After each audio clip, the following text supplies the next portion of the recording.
Gimana ini ya? Listrik belum bayar, kreditan baju bini belum bayar. Ngapa lu pelangap-pelangap? Bingung banget bang ini. Bini punya kreditan baju, listrik udah manggilin kita mulu, tatit aja. Lo orang punya duit? Jangan pakai ditanya, kalau punya duit mah saya kagak bingung. Ya, kebetulan banget nih, gue lagi ada rezeki tadi, kontrakan ada yang bayar. Alhamdulillah. Namanya temen. Iya. Pegang tuh gue Pasal gope. Alhamdulillah ya Allah. Alhamdulillah, emang kalau rezeki mah gak kemana-mana.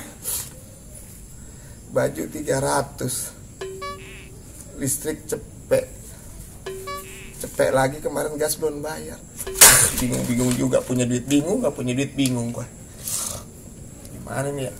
Lu ngapa Blak? Udah dapet duit muka lu masih sumpek aja. Pak gimana gak bingung bang? Kebutuhannya banyak, sedangkan duit cuman segini, jadi tambah pusing kepala saya, tambah bingung. Bagaimana aku gunain ini kurang, dikata kurang. Aduh, dapat duit bingung, gak dapat duit bingung juga saya.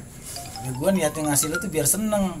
Gue kasih lu tambah bingung, ya ngapain juga gue ngasih orang. Orangnya bukan malah seneng daripada bingung. Daripada lu gila, mendingan gue ambil lagi.